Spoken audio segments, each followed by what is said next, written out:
यह वन ही महाकाल है, धन का भंडार जहां। यह वन ही महाकाल है, धन का भंडार जहां, मिथ्या है या जाल है।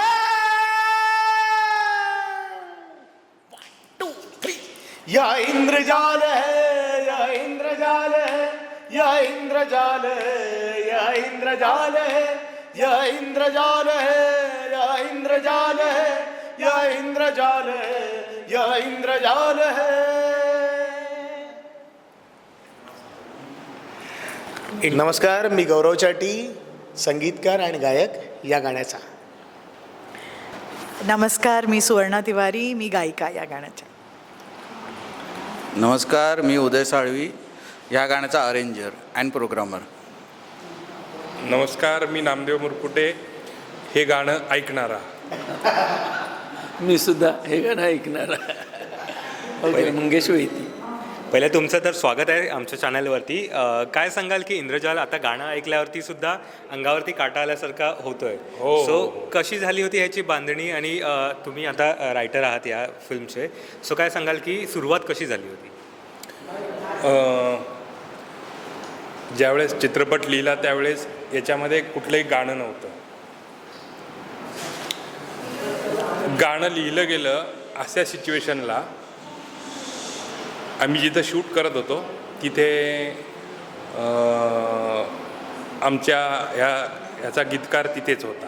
तो पण ॲक्टिंग करत होता आणि आदिवासी समूहाचा तो एक माणूस होता. तर इकडे जसं आता शूट सुरू आहे तिकडे 10-12 जण जमलेत आणि ते तिकडे गडबड गोंधळ करायला लागतात, आपसात बोलायला लागतात. तसं ते बोलायला लागले होते. तर म्हटलं आता यांना कसं काय शांत करावं, म्हणून योगेशला म्हटलं एक गाणं लिहायचं आहे तुला. आणि तो गप्प झाला आणि गाणं लिहायला लागला. तो इकडे शूट झालं, ते गाणं मजाकमध्ये लिहून घेतलं होतं. ज्या नंतर आम्ही फिल्म एडिट केली, BGMला सरांकडे गेली आणि नंतर असं वाटायला लागलं की आपलं एक गाणं तरी असायला हवं, कारण गोष्टीमध्ये कुठे गाणं बसत नव्हतं. मग असं ठरलं की आपण प्रमोशनल सॉन्ग करूया किंवा टायटल ट्रॅक करूया ज्याच्यामध्ये इंद्रजाल येईल. आणि मग थोडंसं पुन्हा त्या गाण्याला आम्ही या पद्धतीने बनवलं आणि मग ह्या सगळे एकमेकांच्या रेफरन्सनेच माणसं आली. ही एक मस्त टीम जुळून आली. आणि ज्यावेळेस आम्ही हे रेकॉर्ड करायला गेलो गाणं, तर ज्यावेळेस हे रेकॉर्ड होत होतं आणि त्याचं आधी काहीतरी करून आणतात, काय आणतात त्याला, हां, स्क्रॅच. तर ते स्क्रॅच ऐकूनच आम्हाला खूप तिकडे मजा यायची स्टुडिओमध्ये. मग ज्यावेळेस ॲक्च्युअल व्हॉईस आला आणि मग त्याच्यानंतर ते गाणं आम्हाला खूपच आवडलं, टीमला आवडलं. रिलीज झाल्यावर पण खूप लोकांनी सांगितलं की अरे खूप गाणं वेगळं झालं आहे, भारी झालं आहे. तर ते श्रेय या 3 आणि ज्याने लिहिलं तो योगेश, आता तो कराडला आहे, त्या माणसांचंच आहे असं मला वाटतं. बरं, तुम्ही काय सांगाल, कारण गाण्याची रिक्वायरमेंट फिल्मसाठी असतेच. तुम्हाला काय रिक्वायरमेंट आली होती की कसं गाणं हवं आहे आणि कशी बांधणी झाली होती याची? गाण्याची रिक्वायरमेंट फिल्मसाठी असते, पण फिल्म झाल्यावर गाणं आलं त्यामुळे मजा ही होती की आमच्याजवळ व्हिज्युअल्स होते आणि त्या व्हिज्युअल्सला बघून तुम्हाला काय सुचतं आहे याच्या परी गेल्यानंतर आमच्याकडे लिरिक्स हातात आले होते. आणि ते लिरिक्स आल्यावर मी सांगितल्याप्रमाणे की त्या लिरिक्समध्ये ऑलरेडी रिदम आहे, एक काहीतरी वेगळेपण आहे. म्हणजे पहिलेच ये वन ही महाकाल है, धन का भंडार है, अरे यार इसी में सब कुछ आहे, इथेच त्यांनी सगळं सांगितलेलं आहे. आणि ते मग हळूहळू सुचत गेलं आणि मग त्याची बांधणी होत गेली. त्या पद्धतीने प्रोसेस, ॲक्च्युली रेकॉर्डिंग प्रोसेस खूप मजेदारीची होती. बिकॉज आपण बघायला गेलं तर स्केल, ताईची स्केल वेगळी, माझी स्केल वेगळी, आणि ती कुठेतरी एका ठिकाणी जुळवून आणायची. यांनी ते काम केलं आणि नंतर मग रिदम सेक्शन इतका मोठा रेकॉर्ड केला, त्यानंतर कोरस रेकॉर्ड केला. सो सगळ्या प्रोसेसमध्ये खूप आम्ही एन्जॉय करत होतो, मजा आली. काय खूप मजा आली एकदम. आणि गाणं खूपच सुंदर झालं आहे, म्हणजे अतिशय सुंदर झालं आहे. आणि आवाज, आमचं दोघांचा आवाज ब्लेंड होऊन चांगला आला आहे. दुसरं लिरिक्स पण खूप सुंदर आहे याचे, म्हणजे इंद्रजाल मूवी आणि लिरिक्स हे सगळं एकदम असं मॅजिकलसारखं वाटत होतं. ज्या दिवशी आम्ही रेकॉर्ड करत होतो त्या दिवशी ॲक्च्युली एक बहुत फनी किस्सा हुआ. त्याने मला सांगितलं जरा एक थोड़ा ऐसा डरावना हंसी करो, थोड़ा ऐसा हंसने का. तो मैं एंड थैंक्स टू हर्ष, हमारा रिकॉर्डिस्ट AMV में हमने रिकॉर्ड किया था. तो क्या हुआ, वो मुझे गौरव मुझे बता रहे हैं कि ऐसे आप हंसिए तो और अच्छा आएगा. पर वो जब टेक आता है तो मैं कॉन्शियस होके नहीं कर पा रही थी. पर वो हर्ष था, जैसे ही उन्होंने बोला ऐसे क्या, तो मैंने कहा ओके ऐसे ही मैंने किया और उन्होंने रिकॉर्ड कर लिया हर्ष ने. सो मुझे लगता है वो भी इस गाणे में it's a beautiful part like you know. आणि तोही इतकं सुंदर वाटतंय जेव्हा आपण ऐकतो गाणं आणि सगळे लाईन्स खूप सुंदर आहे. तर मला असं वाटतं सगळ्यांनी ऐकावं हा गाणं आणि खूप खूप खूप सगळ्यांनी रील्स पण बना या गाण्याचे. सर तुमचा एक्सपिरियन्स काय कसा होता?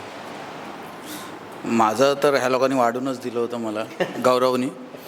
कारण की खूप चांगली एवढी सुंदर ट्यून बनवली होती त्यांनी की आपोआप अरेंजमेंट सुचायला लागली. मग प्रोग्रामिंग केलं आणि लाईव्ह रिदम सत्यजित जामसंडेकरनी केलं आहे, हर्षने ते रेकॉर्ड केलं आहे आणि कोरस टीम होती, सिद्धांत वगैरे, आणि आपला मिक्सिंग इंजिनियर अजिंक्य ह्यांनी केलं आहे. आणि हे सगळ्यांचं टीमवर्क आहे. हे गाणं जे आता साऊंड करतं आहे, जे लोक म्हणजे ज्यांनी ऐकलं आहे ते गाणं त्यांना आवडतं आहे, ही सगळ्यांची मेहनत आहे. म्हणजे बरं, तुमच्याकडे निर्माते म्हणून किती चॅलेंजिंग होतं? सर्वप्रथम आम्ही जेव्हा पिक्चर तयार झाला आणि सगळेजण म्हणायला लागले म्हणजे टीममध्ये की एखादा गाणं तरी ह्याला पाहिजे, तर म्हटलं चला ठीक आहे. नामदेव सरांकडे विषय, तर त्यांच्याकडे विषय होताच, त्यांनी तो मांडला आणि म्हटलं ठीक आहे करूया. म्हटलं जे काय असेल त्याचा जो काय पुढचा प्रवास असेल तो आपण करूया. आणि मग ह्या टीमची आमची ओळख झाली आणि जसे म्युझिक आमचे सर उदय सर त्यांनी ऐकवली, खूप छान वाटलं. आणि मग जेव्हा आम्ही थिएटरला गेलो आणि त्यांची जेव्हा रिहर्सल चालू होती त्यातसुद्धा आम्हाला पर्सनली दाखवलं, म्हटलं असं असं गाणं आणि असं असं हे बोल होणार आहेत. तर आम्हाला खूप आवडलं आणि भावलं पण. आणि म्हटलं नाही करायचं, मागे पुढे काहीच नाही बघायचं, करायचं आणि करून टाकायचं. उदय सरांना म्हटलं सर तुमचे जेवढे एफर्ट्स आहेत, जे काय आहेत ते तुम्ही लावा, करून टाका. आणि मग हा प्रवास झाला आणि खरंच अतिशय सुंदर असं हे गाणं निर्माण झालं. आम्हाला तर आवडलंच आणि ते आता प्रेक्षकांना पण आवडलं. प्रेक्षक म्हणजे आता जे लोकांपर्यंत पोचतो आहे त्यांना सगळ्यांना आवडलं आणि आम्हाला चांगले त्याच्याकडनं हे मिळत आहेत की रिप्लाय मिळत आहेत की खरोखरच सुंदर आहे. जर गाणं एवढं सुंदर आहे तर पिक्चर किती सुंदर असेल. तर आम्ही जो घेतलेला डिसिजन खरोखरच चांगला निघाला, बस एवढंच बोलू शकतो. बरं, लेखकाच्या माइंडमध्ये वेगवेगळ्या संकल्पना, सगळ्या कथा असतात. हीच कथा या म्हणजे चित्रपटासाठी ही आपण हे करावी, हे कसं सुचलं होतं आणि म्हणजे याचं प्रोसेस कसं स्टार्ट झालं होतं तुमच्याकडून? गोष्ट माझ्या डोक्यात आधी होती ही. मला एकदा विचारलं होतं की थोडंसं रहस्य, जंगल असं जॉनरची कुठली आहे का गोष्ट. तर मी ही गोष्ट विचार करून ठेवली होती, पण त्यालाही 2 वर्ष झाली. त्याच्यानंतर मला असंच फोन आला की आम्ही एक फिल्म करतो आहे, त्या फिल्मसाठी थोड्याशा वेगळ्या गोष्टींच्या शोधात आहोत. तर मग मी ती गोष्ट ऐकवली त्यांना. ऐकवली नाही, मी बाहेर होतो शूट करायला. तर 1 लाईन मोबाईलवर टाईप करून मी पाठवली. तर 1-2 दिवसांनी रिप्लाय आला की आम्हाला आवडली आहे, ह्याचं स्क्रिप्ट लिहिलेलं आहे का. तर म्हटलं स्क्रिप्ट लिहिलेलं नाही आहे पण मी लिहू शकतो. मग मी मुंबईला आलो. मग एक मीटिंग झाली, त्याच्यावर थोडंसं मग मी एक ग्राफ लिहून 2-3 पानांची एक स्टोरी तयार केली, ती वाचली. मग दिग्दर्शक, निर्माते हे सगळे आम्ही भेटलो होतो आणि बोलले की हां हे जरा वेगळं दिसतंय, इंटरेस्टिंग आहे, आपण पुढे जाऊया आणि आता तुम्ही एक बाउंडेड स्क्रिप्ट लिहायला सुरुवात करा. मग मी ते लिहिण्यासाठी मी प्रयत्न केला मुंबईत, पण ते इथे मला शक्य नाही झालं. म्हटलं मी जरा जातो बाहेर. तर मग मी ते कोयनेच्या जंगलामध्ये जाऊन 1 महिनाभर राहिलो. तिकडे मला हे सगळं सुचलेलं आहे. त्याच्यामधले ही पात्र जी आहेत किंवा ही लोकेशन्स वेगळी आहे. कधीकधी मला असं वाटतं की त्या सराउंडिंगचा, त्या वातावरणाचाही तुमच्या कलेवर प्रभाव पडतो. तुम्ही कुठे जाऊन काय करता. तर हे घडून आलेलं आहे. म्हणजे वन लाईनर नंतर जी बाकीची फिल्म उभी राहिली, सिनेमा उभा राहिला, तो वन लाईनमध्ये नव्हता. वन लाईनमध्ये असंच होतं की 5 मुलं जंगलात जातात, हरवतात आणि त्यांचा गैरवापर करून एक माणूस गुप्तधन काढण्यासाठी प्रयत्न करतो. त्यातले एक एक एक एक हे होत जातं. ही लाईन होती. पण त्याच्यानंतर मग त्याला थोडीशी बॅकग्राऊंड दिलं, त्याला एक दंतकथेमध्ये पेरलं. जसं निळावंती आहे, निळावंतीचा रेफरन्स दिला, यक्ष आणि यक्षाचा, कुबेराचा रेफरन्स दिला आणि ती अशी एक बांधेसूद अशी मोठी फिल्म झाली. तर हा सगळा प्रवासामध्येच ती घडून आली. त्या प्रोजेक्टची एक डेस्टिनी असते. वेगवेगळ्या पार्टमध्ये त्याच्यावर संस्कार होत जातात. तसे सगळे संस्कार झाले. त्याचं चित्रीकरण पुन्हा जंगलात झालं. चित्रीकरण करणारा त्याचा DOP पण त्या ताकदीचा मिळाला. शूट करून आल्यावर त्याला BGM देणारी माणसं पण त्याच ताकदीने उभी राहिली. म्हणून ही परिपूर्ण कलाकृती बनली. मिश्रित कला आहे ही. म्हणजे कुठलंही नुसती गोष्ट चांगली असून होत नाही, किंवा नुसतं त्या गोष्टीतल्या 2-3 पात्रांनी काम चांगलं केलं म्हणून ती चांगली होत नाही. तर कलेक्टिव्ह वर्क आहे. कॉस्ट्यूम असतील, मेकअप असेल, ॲक्टिंग असेल, BGM असेल, लाईट्स किंवा छायाचित्रण असेल, हे सगळं काम चांगलं झालं तरच ते सिनेमा चांगला होतो. आणि हे सगळं चांगलं घडवून आणण्यासाठी एक फंड लागतो किंवा एक पाठबळ लागतं की बाबांनो, ह्याला लागणारा खर्च आम्ही करतो आहे आणि समाधानकारक आपलं काम येतं आहे ह्याची पण त्यांना, त्यामुळे हाही पार्ट तितकाच महत्त्वाचा आहे. तर अशा पद्धतीने ते घडून आलं आणि ते आता 24 तारखेला प्रेक्षकांच्या समोर जातं आहे. ह्याचा खूप आनंद होतो की केलेलं काम आणि त्याची पावती मिळणार, त्याच्यानंतर रिॲक्शन येणार. आम्ही खूप उत्सुक आहोत की आता लोकांना काय वाटेल. म्हणजे आम्ही प्रवास करताना कधीतरी आमचं गाणं ऐकायला आलं दुसऱ्याकडून तर आम्हाला भारी वाटणार, किंवा आमच्या सिनेमाबद्दल कोण बोलतायत लोक, हे आम्हाला त्रयस्थपणे ऐकायला आलं तर खूप भारी वाटणार. ह्यासाठी आता आम्ही खूप उत्सुक आहोत. नक्कीच चित्रपट बनवणं हे चॅलेंजिंग आहेच, पण त्यापेक्षा चॅलेंजिंग रिलीज करणं असतं. सो काय सांगाल तुम्ही की किती सिनेमा म्हणजे इथे लागणार आहेत ही फिल्म, आणि काय दडपण आलं होतं का? दडपण जर विजन क्लिअर आहे, पिक्चर व्यवस्थित आहे, सगळं काय क्लिअर आहे, तर मग दडपण हा विषय राहिलाच नाही. आता राहिला रिलीज करायचा, तर आम्ही ऑल ओव्हर इंडियामध्ये हा रिलीज करतो आहे. 250 ते 300 थिएटर्स आम्ही घेतो आहे आणि अजूनही पुढे जाऊ याची आम्हाला पूर्णपणे खात्री आहे. याच्याहून जास्त पुढे जाऊ. सुरुवातीला आम्ही 250 ते 300 थिएटरचा प्रयत्न चालू आहे आमचा. नक्कीच. जाता जाता प्रेक्षकांना काय सांगाल तुम्ही?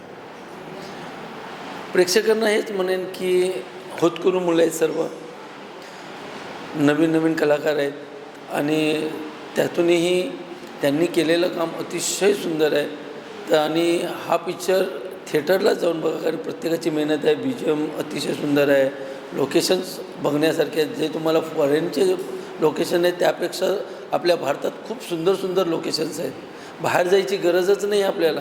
नुसतं सातारा जरी फिरलो ना तर अर्धा जग सामावून जाईल एवढं सातारामध्ये लोकेशन्स आहेत. धबधबा म्हणा, तुम्हाला जंगल म्हणा, काही म्हणा, अर्धा सातारामध्ये तर तुमचं अर्ध्या जगाचं लोकेशन्स आहेत. आणि ते लोकेशन्स आम्ही तिथे पुरेपूरपणे आपल्या DOPने, डायरेक्टरने अतिशय सुंदर मांडलेले आहेत. आणि जर तुम्हाला हे बघायचं आहे तर आणि त्या लोकेशनला जाऊन ज्या पद्धतीने चित्रीकरण झालेलं आहे आणि त्याला जे बॅकग्राऊंड म्युझिक मिळालेलं आहे हे तुम्हाला थिएटरलाच बघावं लागेल. असं नॉर्मली बघून त्या पिक्चरची मजा तुम्हाला खरोखरच येणार, पण तो फील नाही येणार. तर तुम्ही थिएटरला जाऊन बघा, जरूर जा. हेच मी लोकांना सांगू शकतो. खूप वेगवेगळे सिनेमे येतात किंवा आमच्या सिनेमासोबत असतील, पण एक वेगळं टेक्स्चर, वेगळा जॉनर असलेली फिल्म आपली आहे. ज्यांना तुंबाड किंवा कांतारा किंवा अशा पद्धतीच्या फिल्म आवडल्या त्या प्रेक्षकांना तर ही मेजवानीच असणार आहे. त्यामुळे त्यांना तर असणारच, पण अजूनही ज्यांना ह्या अशा अनवट असा चित्रपट बघण्याची इच्छा असेल त्यांनी हा सिनेमा बघावा, नाराज करणार नाही.